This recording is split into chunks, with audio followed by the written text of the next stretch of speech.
ciel t'attend pendant cette saison à revenir totalement au Seigneur, à te réconcilier avec Christ, car il a payé le prix à la croix du Calvaire pour toi. Les hommes pensaient l'avoir crucifié, les hommes pensaient que c'était achevé, fini pour lui, et l'a fait penser avoir la victoire sur Jésus. Mais la Bible dit qu'il a été ressuscité des morts le troisième jour. Je vais bénir avec quelqu'un en disant ceci: Christ est mort, comme tous les autres sont morts, c'est vrai, mais il est tout de même ressuscité des morts. Il est le seul qui a eu la victoire sur la mort. Il est le seul qui a pris les clés du séjour des morts entre les mains de l'ennemi. Oui, je suis venu te parler, annoncer à ta vie que cette saison soit pour toi une saison de réconciliation avec le Père, une saison d'abandon total au Seigneur, une saison de retour dans la présence de Dieu, et dis: Seigneur, je veux partir avec ton alliance nouvelle. Ne laisse pas le sacrifice de Christ aller en vain, mais dis-toi qu'il a payé un prix à la croix pour toi. Certainement tu vas me dire: je suis sur le point des malédictions, les choses ne marchent pas avec moi, et je me pose la question: où va ma vie? La bonne nouvelle que j'ai pour toi, même s'il y a un sang qui parlait comme ta famille contre ta vie, que ce soit le sang de tes frères, le sang des avortements, le sang des poules, le sang des agneaux, le sang des poules, peu importe le sang qui parlait contre ta vie, la Bible déclare que le sang d'Abel parlait jugement, parlait vengeance, mais le sang de Christ parle plus fort que le sang d'Abel. Tu te dis que pendant cette saison, le sang de Christ va parler plus fort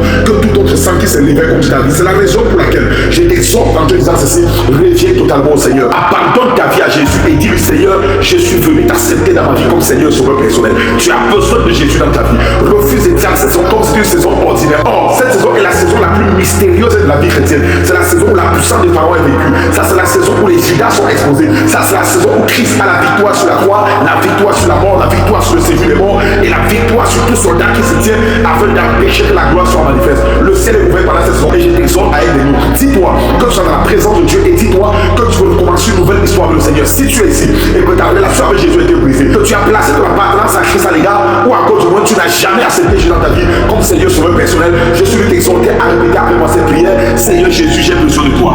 Merci moi la croix pour mes péchés. Aujourd'hui, je prends la résolution et l'engagement, Seigneur, de revenir à toi. N'as-tu pas dit que si mes péchés sont noirs comme la cramoisie, tu peux les rendre blancs comme la neige? Si mes péchés sont rouges comme la boue, tu peux les rendre aussi clairs que la laine. C'est la raison pour laquelle je viens à toi. Car il est écrit que tous sont péchés et ont été privés de ta gloire. Il est écrit que le salaire du péché, c'est la mort, mais le don gratuit que tu m'offres, c'est la vie éternelle en toi, Jésus. C'est la raison pour laquelle je reconnais j'ai péché, que je suis né dans le péché éternel et que le péché habite à moi. Mais par l'effusion de ton sang dans ma vie, Seigneur, je sais que tu as la capacité de me sanctifier, de me purifier. En venant à toi, il est écrit que tu fais de moi une nouvelle créature. Père, je viens au-devant de toi ce jour nouveau, Seigneur, me présenter à toi afin que tu m'acceptes dans ton divin royaume. Seigneur, eu égard de ma vie passée, je viens me séparer de ma vie passée et je prends l'engagement de te suivre à jamais. L'engagement de vivre pour toi, marcher avec toi et te servir toute ma vie. Seigneur, viens habiter ma vie. Seigneur, je décide maintenant d'abandonner ma vie passée, d'abandonner le péché passé, d'abandonner les choses anciennes et d'embrasser la vie nouvelle que tu m'offres. Père, je t'en supplie, Jésus, viens habiter à moi. Fais de moi ton enfant afin que je puisse t'aimer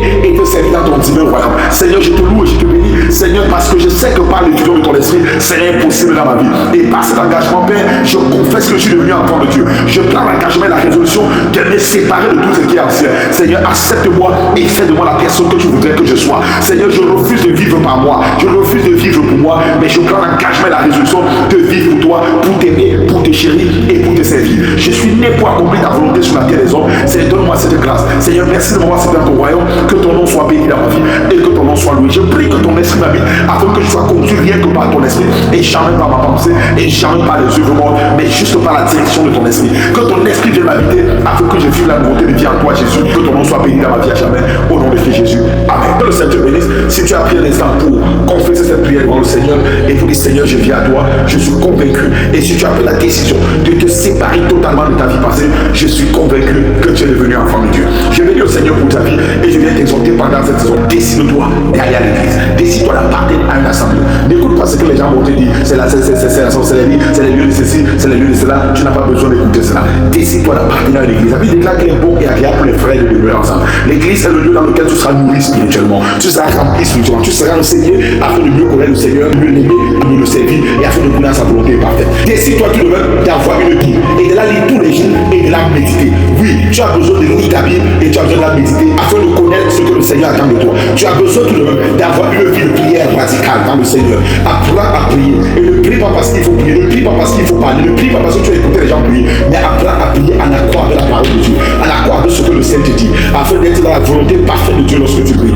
Et en plus de cela, désire avoir une vie de communion fraternelle avec les frères. Dis-toi que tu vas marcher à nouveauté de vie avec les frères dans le Seigneur. Des personnes qui seront des moteurs, des ailes seront des motivations pour ta vie, afin que tu accomplisses la destinée et le but que le Seigneur t'a assigné. Que le Seigneur te bénisse. C'est pas toi, de toute ta vie non croyable, des personnes qui te poussent toujours à vivre loin de la volonté parfaite de Dieu, et emprunte des amis chrétiens qui seront des véritables motivateurs, des imposteurs pour t'amener à courir dans le plan divin de Dieu pour ta vie. Tu es né pour manifester le ciel sur la terre. Ne l'oublie jamais. Je répète, tu es né pour manifester le ciel sur la terre des hommes. Tu es là pour un but divin. Accomplis la raison de ton existence. C'est la passage de Christ, la position de vous pour t'aimer te servir. Accomplis la raison de ton existence. Shalom.